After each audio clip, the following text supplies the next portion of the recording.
Halo semuanya, selamat datang di podcast kami. Bareng saya Muhammad Nopal Syarif Hidayatullah dan juga Mas Muhammad Gibrani Saliban Brama dan juga Mas Muhammad Wildan Habibi. Pada kesempatan kali ini kami akan membahas materi tentang polimer. Sudah tidak asing lagi ya bagi anak teknik tentang materi polimer. Tapi tenang aja, meskipun materinya terdengar berat, kita akan membahas dengan gaya yang santai. Nah, di materi polimer itu ada satu material yaitu termoplastik. Apa sih termoplastik itu, Mas Gibran? Termoplastik adalah jenis plastik yang dapat dilelehkan dan juga didapat bentuk ulang dengan teknik pemanasan. Oke. Kan ada jenis-jenisnya ya, bisa disebutkan?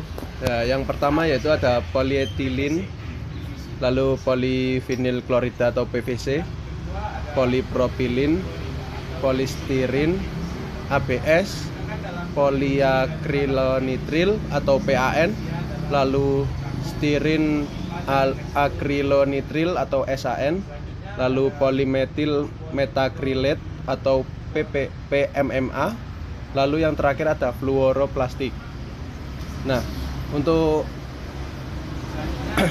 sifat-sifat dari material tersebut, yaitu yang pertama ada material PE atau polyethylene. Sifatnya yaitu fleksibel, tembus cahaya, tahan cuaca, memiliki ketangguhan suhu rendah, lalu mudah diproses, biaya rendah, dan ketahanan kimia yang baik. Untuk penggunaannya dapat dijadikan baskom, botol kemasan, ember, jas hujan, selang medis, dan penutup kolam. Lalu yang kedua PVC atau polivinil klorida. Sifatnya yaitu ringan, tahan air, tahan lama, mudah dibentuk, isolator terhadap listrik, tahan terhadap korosi, tekanan, dan suhu.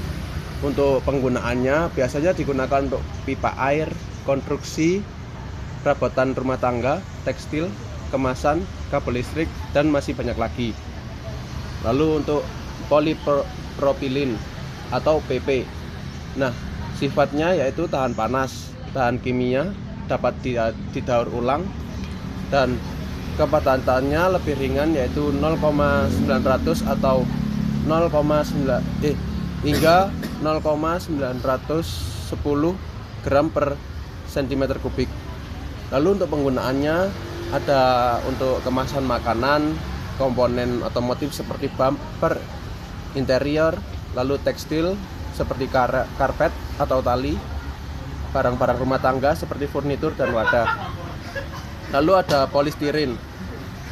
Sifatnya yaitu kerentanan terhadap serangan kimia dari pelarut atau minyak organik, cenderung rapuh, sifat isolator, kemudahan pemrosesan, isolator termal, dan tahan lembab.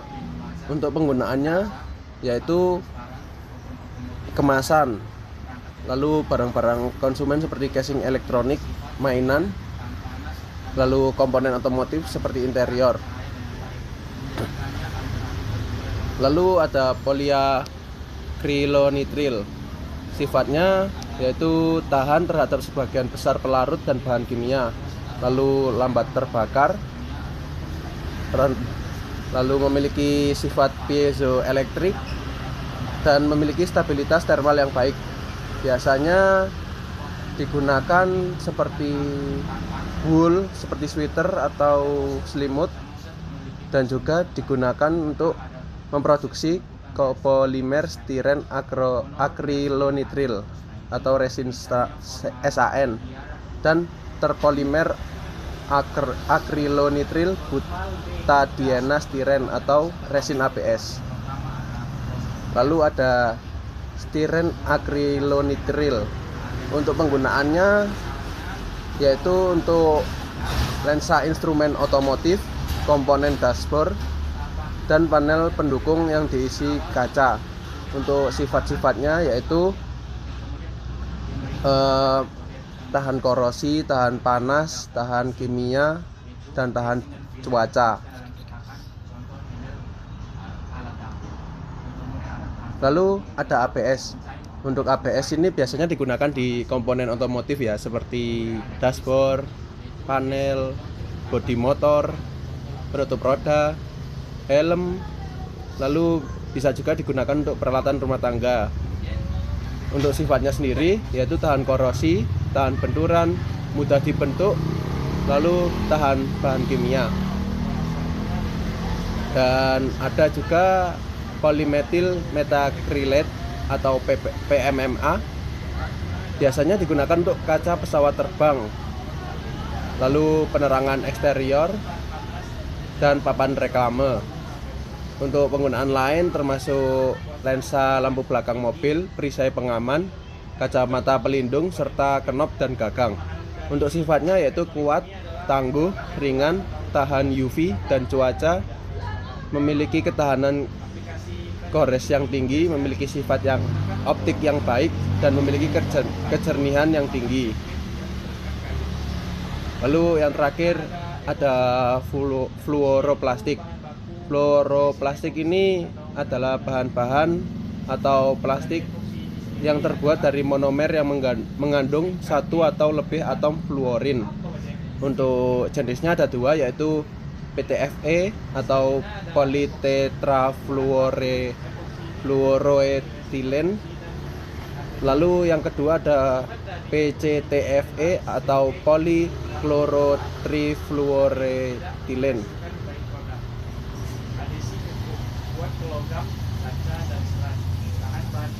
Baiklah, lanjut ke pembahasan yang kedua, yaitu thermoplastic engineering. Apa sih thermoplastic engineering itu, Mas Wildan? Thermoplastic engineering atau thermoplastik teknik adalah sifat yang membuatnya sangat berguna untuk aplikasi teknik ya. Untuk material-materialnya itu sangat cocok untuk aplikasi teknik. Ya, dan ada jenis-jenisnya. Yang pertama ada polyimides atau nilon, yang kedua polikarbonat, yang ketiga penylene oxide base resin, yang keempat acetals, yang kelima thermoplastic polyester, yang keenam polyphenyl sulfide, yang ketujuh polythermite, yang ke-8 polymer alloys. Ya, untuk polyimides atau nilon adalah polyamida atau PA, sekelompok polimer sintetis dan alami yang bergantung pada ikatan amida. Untuk pemakaiannya yaitu pada pakaian, tas, parasut, sepatu, sandal, dan industri penyaringan. Yang kedua ada polikarbonat. Polikarbonat adalah kelompok polimer termoplastik yang mudah dibentuk dengan menggunakan panas. Polikarbonat dikembangkan pada tahun 1953 oleh ahli kimia Hermann Schnell. Untuk sifatnya kuat, tahan benturan, tahan panas, transparan, dan ringan. Untuk penggunaannya untuk jendela anti peluru, cakram padat, atap lampu depan, kaca depan, dan lain-lain.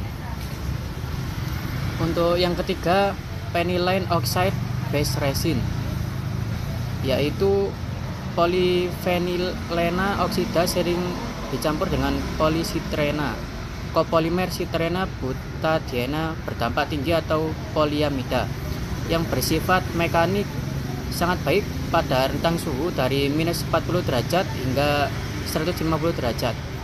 Untuk penggunaannya ada di konektor listrik, tuner PV, dan komponen yoke defleksi. Untuk yang keempat ada acetals. Acetal adalah kelas bahan termoplastik teknik berkinerja tinggi. Acetal termasuk yang terkuat. Untuk penggunaannya menggantikan banyak cetakan logam dari seng, kuningan, dan aluminium. Untuk aplikasinya pada kunci pintu mobil, gesper sabuk pengaman, atau sistem bahan bakar. Yang kelima ada thermoplastik polyester. yaitu polyester yang mengandung satu atau dua ikatan ester di setiap unit pengulangan rantai utamanya. Polyester yang paling sering disebut adalah polietilena tereftalat atau PET. Untuk pengaplikasiannya yaitu pada suku cadang otomotif, selang, roda gigi, bantalan, ban penyegel, dan lain-lain. Untuk yang keenam ada polyphenylene sulfide atau PPS, yaitu termoplastik rekayasa yang dicirikan oleh ketahanan kimia yang luar biasa bersama dengan sifat mekanik dan kekakuan yang baik pada suhu tinggi. Untuk pengaplikasiannya pada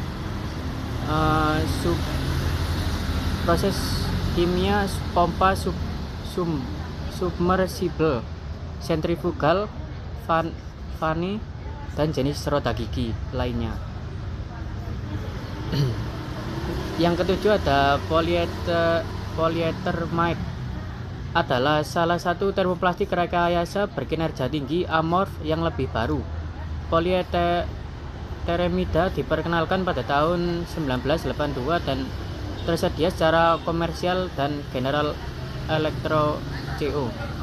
Untuk sifatnya tahan panas, tahan sinar UV, transparan, tahan bahan kimia, dapat diproses dengan lelehan. Untuk pengaplikasiannya pada listrik, elektronik, otomotif, dan kedirgantaraan. Yang ke-8 polimer alloys, yaitu campuran dua atau polimer yang dicampur untuk menghasilkan material baru dengan sifat fisik yang berbeda. Paduan polimer juga disebut dengan paduan plastik. Beberapa paduan polimer awal dibuat dengan menambahkan polimer karet seperti ABS ke polimer kaku, seperti polivinil klorida. Bahan karet meningkatkan ketangguhan bahan kaku tersebut.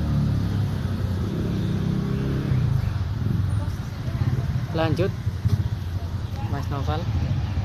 Berikutnya ada materi tentang thermosetting plastik atau thermoset. Plastik termoset memiliki struktur molekul jaringan ikatan kovalen primer yang menyebabkan mereka tidak dapat dilelehkan kembali setelah mengeras. Beberapa termoset mengalami cross-linking melalui panas atau kombinasi panas dan tekanan, sementara yang lain melalui reaksi kimia pada suhu ruangan. Keuntungan plastik termoset untuk aplikasi desain teknik itu meliputi seperti stabilitas thermal yang tinggi, kekakuan yang tinggi, stabilitas dimensi yang tinggi, ketahanan terhadap creep dan deformasi di bawah beban, memiliki bobot yang ringan, juga sifat isolasi listrik dan thermal yang tinggi. Yang berikutnya ada fenolik. Material termoset fenolik adalah material plastik utama pertama yang digunakan oleh industri. Kimia fenolik. Resin fenolik umumnya diproduksi melalui reaksi polimerisasi kondensasi antara fenol dan formaldehida dengan air sebagai produk samping. Struktur dan sifat fenolik yaitu tingginya ikatan silang pada struktur aromatik menghasilkan kekerasan, kekakuan, dan kekuatan yang tinggi dikombinasikan dengan sifat isolasi panas dan listrik yang baik serta ketahanan kimia. Resin epoksi. Resin epoksi adalah keluarga material polimer termoset yang tidak mengeluarkan produk sampingan saat mengeras, sehingga memiliki penyusutan yang rendah. Mereka juga memiliki daya rekat yang baik pada material lain, ketahanan kimia dan lingkungan yang baik, sifat mekanik yang baik, dan sifat isolasi listrik yang baik. Lanjut. Polyester tak jenuh. Polyester tak jenuh memiliki ikatan kovalen karbon-karbon ganda reaktif yang dapat di-crosslink untuk membentuk material termoset. Dalam kombinasi dengan serat kaca, polyester tak jenuh dapat di-crosslink untuk membentuk material komposit bertulang berkekuatan tinggi. Kimia polyester tak jenuh. Resin polyester tak jenuh dapat dibentuk melalui reaksi diol alkohol dengan 2 gugus OH dengan diasam, asam dengan 2 gugus COOH dan mengandung ikatan karbon-karbon ganda reaktif. Lanjut.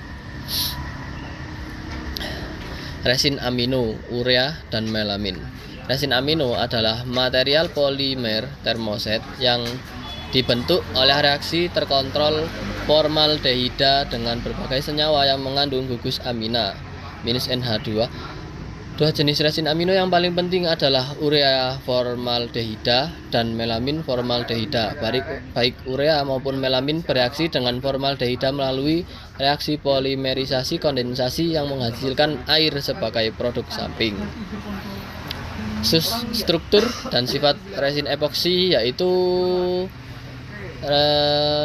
reaktivasi tinggi prepolimer urea formaldehida dan melamin formaldehida, berat molekul rendah memungkinkan pembuatan produk termoset dengan ikatan silang tinggi. Ketika resin ini dikombinasikan dengan pengisi selulosa, tepung kayu, diperoleh produk berbiaya rendah yang memiliki kekakuan, kekuatan, dan ketahanan impact yang baik. Berikutnya ada elastomer atau karet. Elastomer atau karet adalah material polimer yang dimensinya dapat sangat berubah ketika diberi tegangan dan kembali ke dimensi aslinya atau hampir ketika tegangan deformasinya dihilangkan. Ada banyak jenis material elastomer, tetapi hanya beberapa yang bisa saya dan teman-teman saya bahas. Yang pertama yaitu ada karet alam, yang kedua polisoprena sintesis, yang ketiga ada karet styrena butadiena, yang keempat ada karet nitril, yang kelima ada polikloroprena, dan yang terakhir ada silikon. Untuk yang pertama, karet alam. Karet alam itu diproduksi secara komersial dari lateks Hevea brasiliensis yang dibudidayakan di perkebunan, terutama di wilayah tropis atau Asia Selatan, khususnya di Malaysia dan Indonesia. Sumber karet alam adalah cairan seperti susu yang dikenal sebagai lateks, yang merupakan suspensi yang mengandung partikel karet yang sangat kecil. Karet alam memiliki struktur sebagian besar adalah cis-1,4 polisoprena yang dicampur dengan sejumlah kecil protein, lipid, garam anorganik, dan banyak komponen lainnya.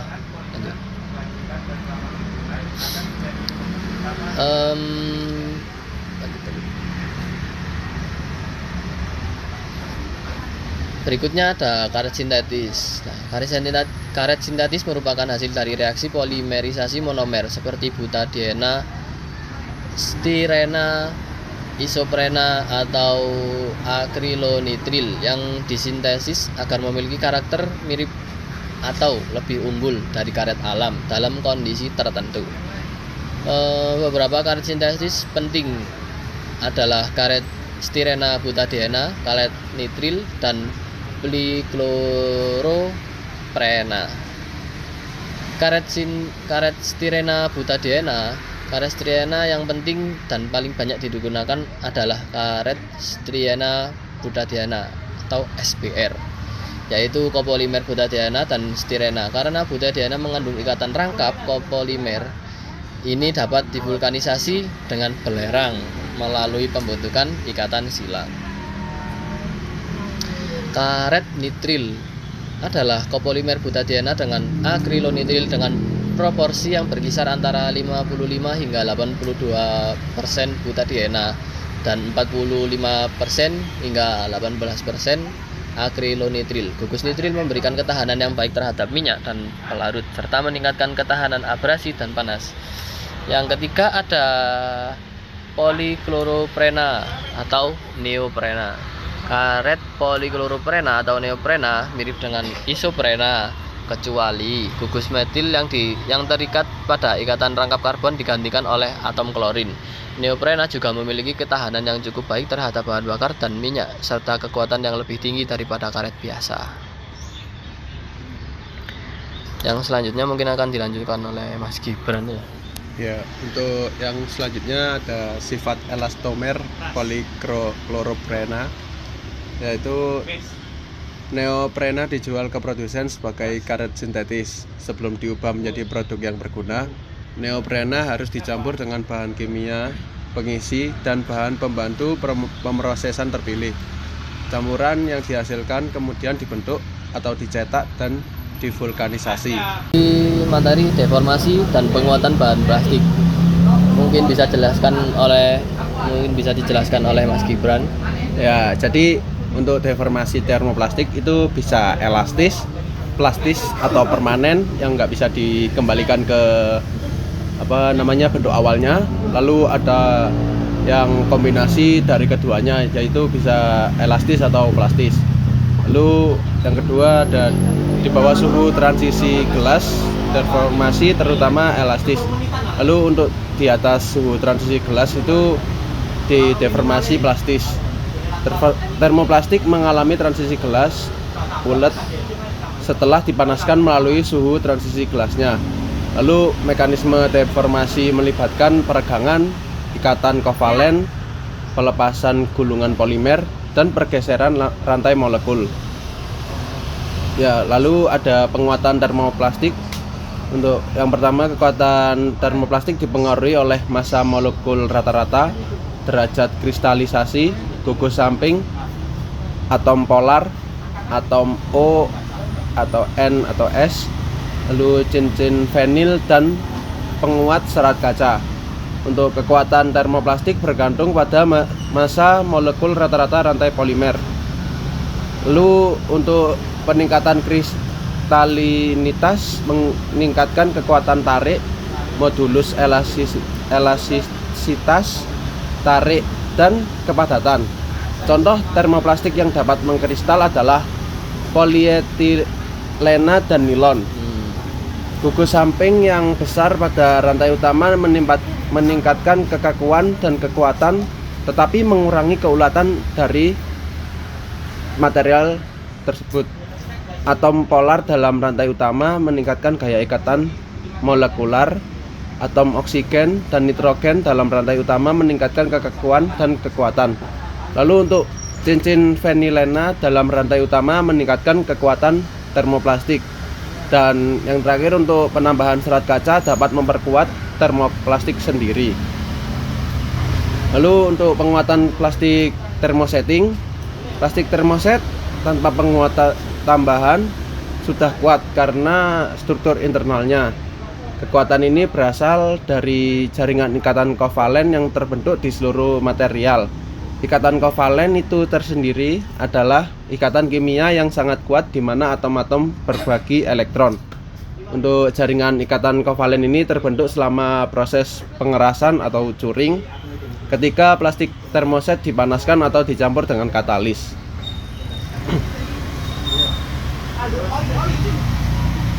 Lalu untuk contoh materialnya ada dari fenolik, digunakan dalam peralatan listrik, laminasi, dan perekat.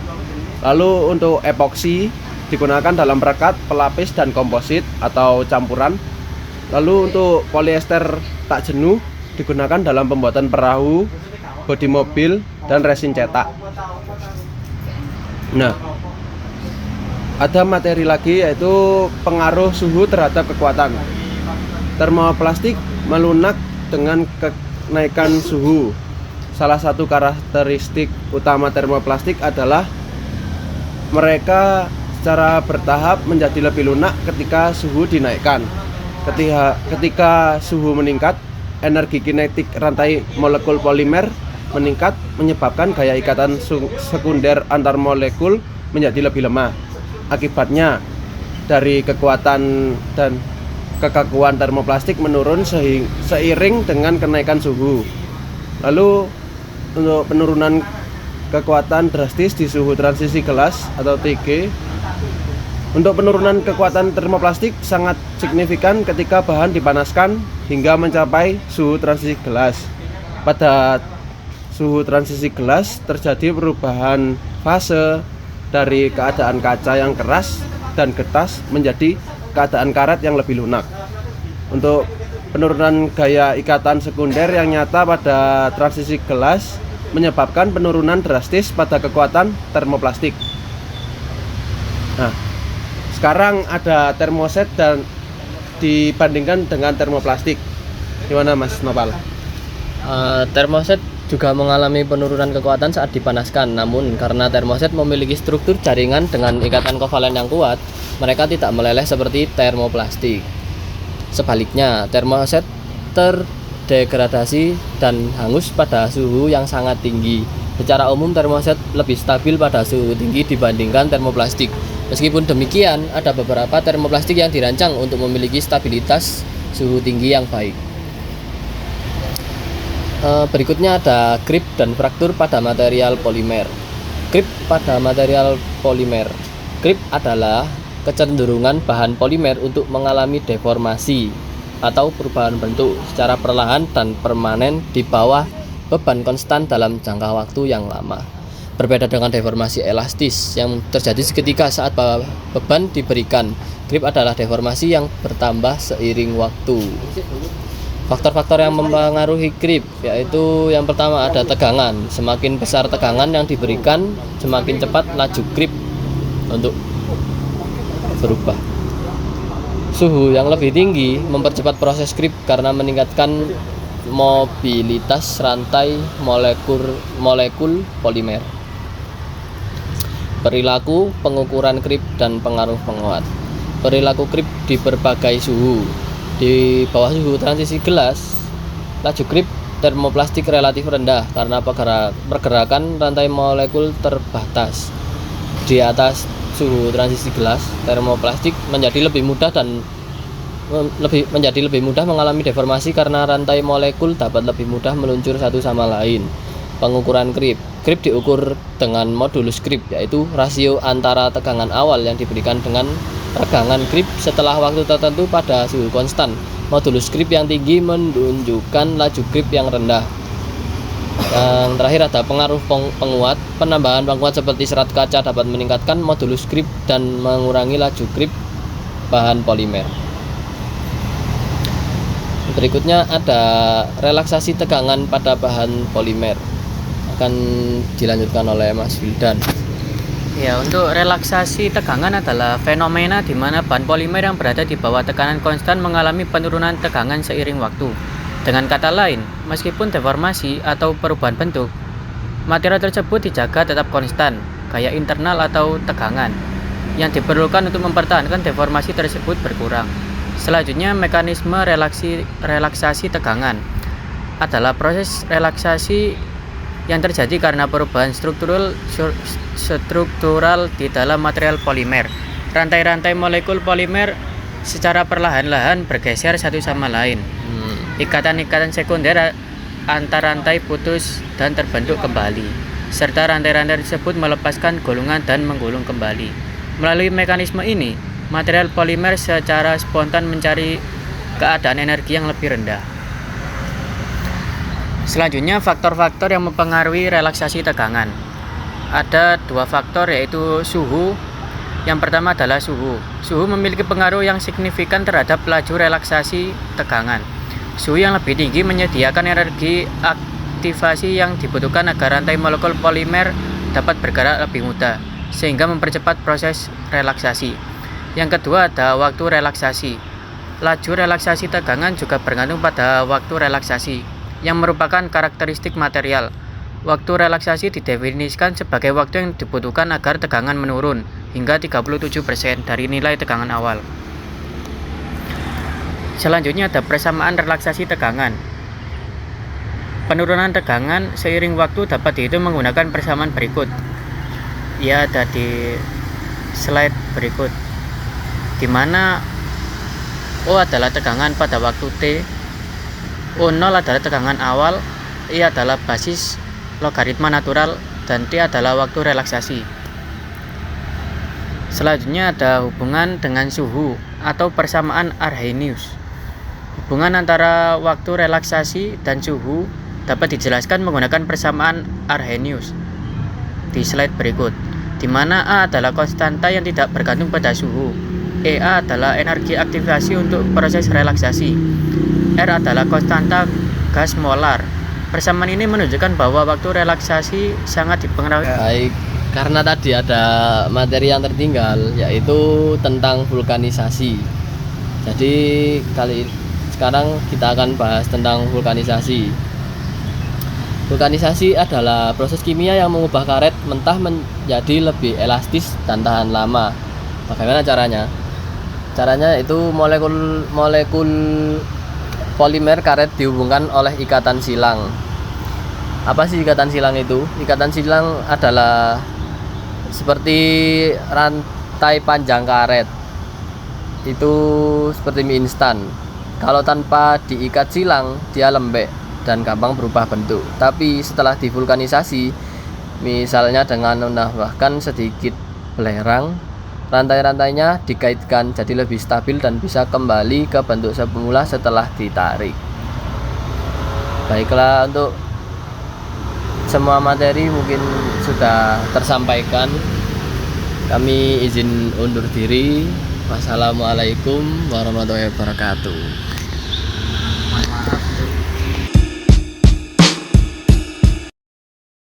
Something bad